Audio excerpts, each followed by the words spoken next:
Hi everyone, welcome to Around the World in 80s Movies. My name is Vince Leo. I'm the author of the film review website Quipster.net. I invite you to check out over 4,000 of my written reviews there anytime. Quipster.net is where to go. QWIPSTER.net. I also want to remind you that I do a film review podcast that covers brand new movies out in the theaters. It's called the Quipster Film Review Podcast. Just remember, Quipster is spelled with a W. Do a search for it wherever you're listening to this right now, and you'll probably find it.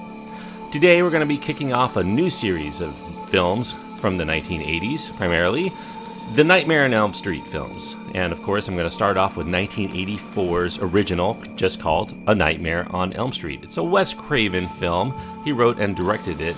Heather Langenkamp, Johnny Depp, John Saxon, Ronnie Blakely, Robert Englund, Amanda Wyss are in the film. It's an R-rated film. It does have gore, disturbing images, violence, and sexuality, and it runs an hour and 31 minutes. There's a lot of material here to cover for the Nightmare on Elm Street series, so I'm going to take some of the information and kind of break it up among the movies as I get into them. So I could probably talk about this film on its own for about an hour. There are a lot of books that were written about it and a lot of subject matter when they cover the 1980s horror especially, and I try to keep these reviews at least under 20 minutes when possible. Now, A Nightmare on Elm Street, of course, well-known film. If you know anything about the 1980s, you probably have heard of it. It's a classic horror from the era, and it's pretty much a welcome departure from the kind of schlock that the other slasher movie franchises, such as Friday the 13th and Halloween, had become at that point. Wes Craven here, the writer-director, he adds a lot of humor and imagination to a very formulaic mix that has been done before. And even though the film does suffer from a few inherent weaknesses, I think that there are more than enough clever twists to keep the interest of genre fanatics for the duration. Now, most of the problems of the film stem from its very low budget, its production problems. Kind of a common theme here to talk about films of the 1980s. There were a lot of films that did have production problems, unfortunately, and this one did have a low budget, especially when it comes to the realism of the special effects. You talk about films that date in terms of their special effects. Of course, A Nightmare on Elm Street is not going to be as eye-popping as, a Conjuring film or something like that, something made today. But there were some ingenious special effects still. The acting here, though, I think is the biggest liability for A Nightmare on Elm Street. Very wooden. It's not really the actors' faults. The money was running out. They had to continue filming as much as possible in a very short time. The shoot was only about a month, and they weren't allowed extra takes or a lot of prep work for each take as it was. So, yes, it is kind of amateur hour here. I don't think anybody was anticipating it was going to be as big a hit as it ended up becoming. It was a breakout hit in 1984, but they were just trying to get through it and hopefully put a good enough product out in theaters that they were able to make their money back, and maybe a little bit more than that. So if you take into account the limited production values of A Nightmare on Elm Street, you can appreciate it for the quaint and surprisingly amusing spin on this gory and campy humor that had been flooding the theaters and out on video out in the mid-1980s. Heather Langenkamp is the main star. She plays a teenage girl named Nancy Thompson. Nancy finds out that she's not alone in having this recurring dream about this badly burnt and scarred man named Freddy Krueger who terrorizes her with some pretty horrific acts of terror. Now, Wes Craven says Freddy Krueger, that character's name, at least his first name anyway, was based on a schoolmate who bullied him as a child.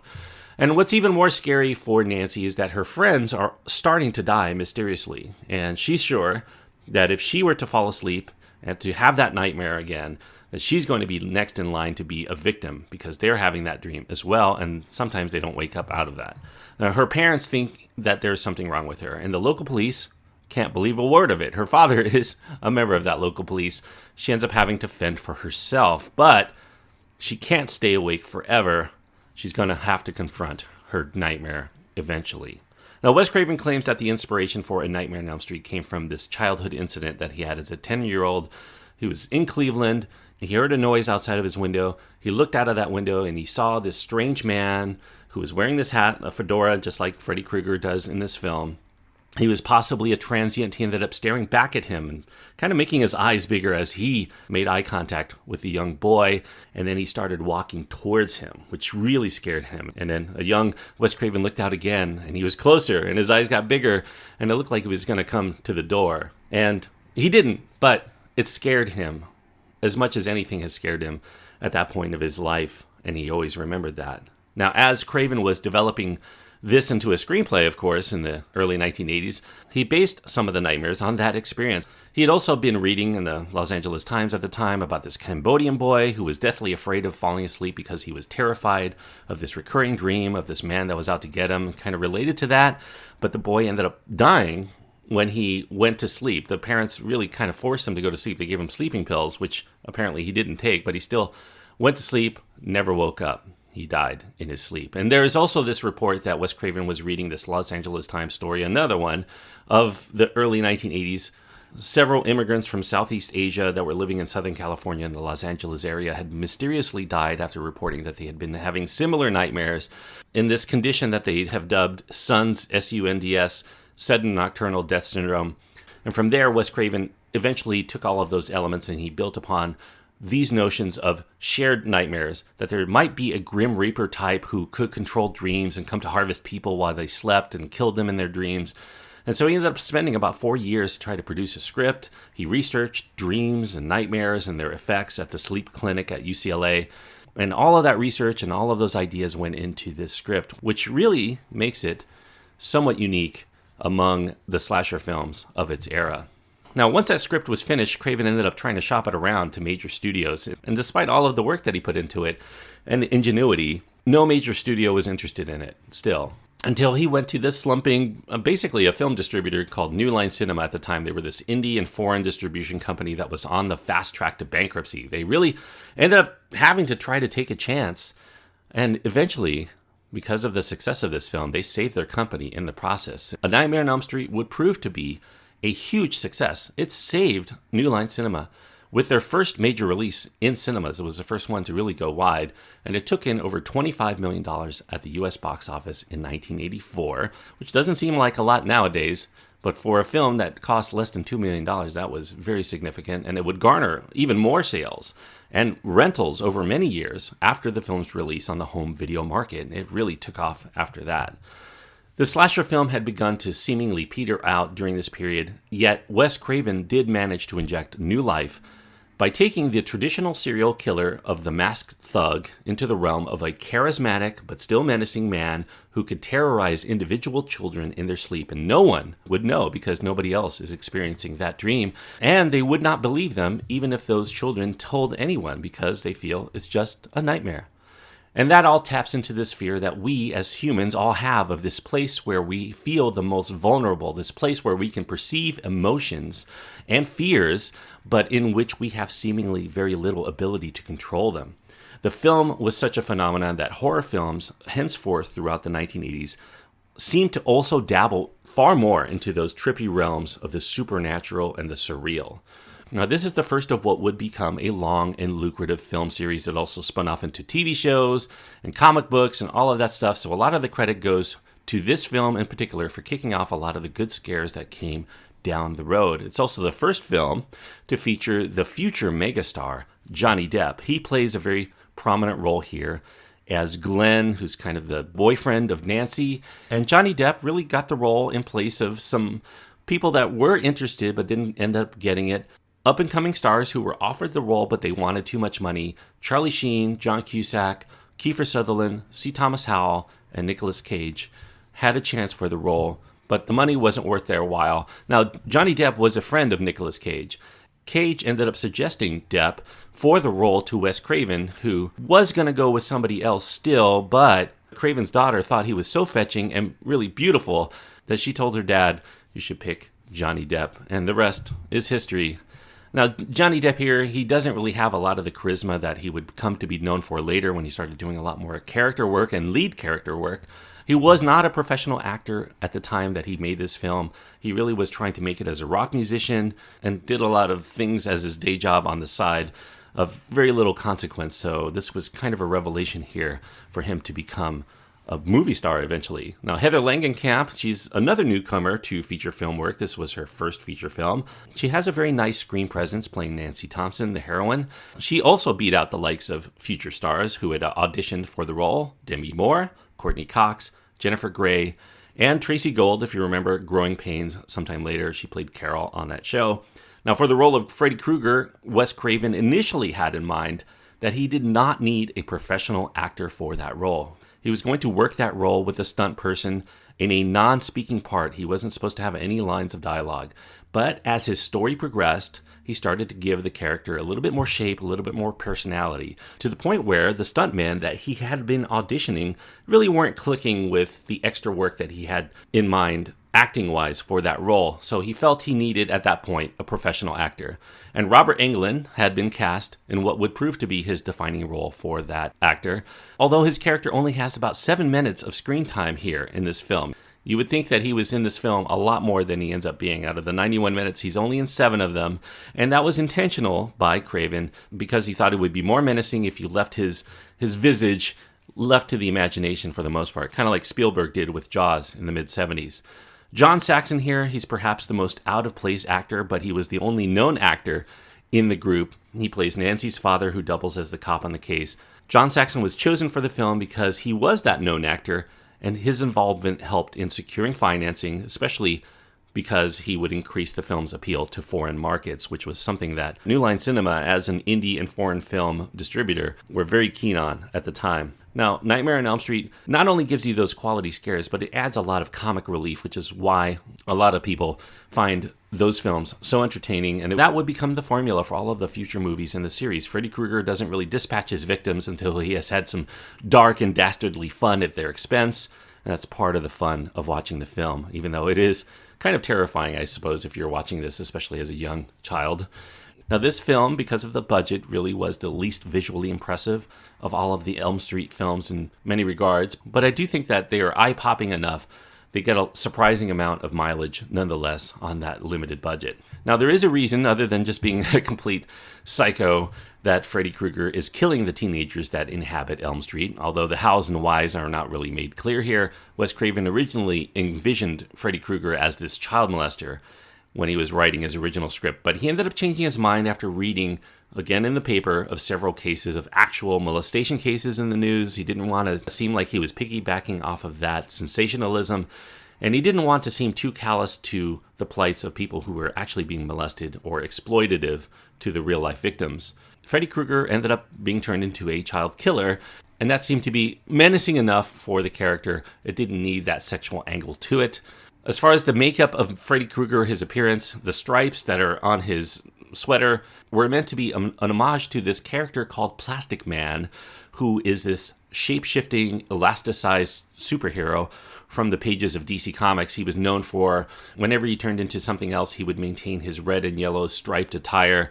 Freddy Krueger had been meant to have those red and yellow stripes in an homage to Plastic Man, but the color scheme changed from red and yellow to red and green for his wardrobe because Wes Craven read an article in Scientific American about how these shades, in particular the red and the green, side by side, were among the hardest for the human brain to process, and that would be more disorienting for not only the characters in the film to deal with, but also us in the audience. We would be disoriented just by looking at Freddy Krueger and those colors.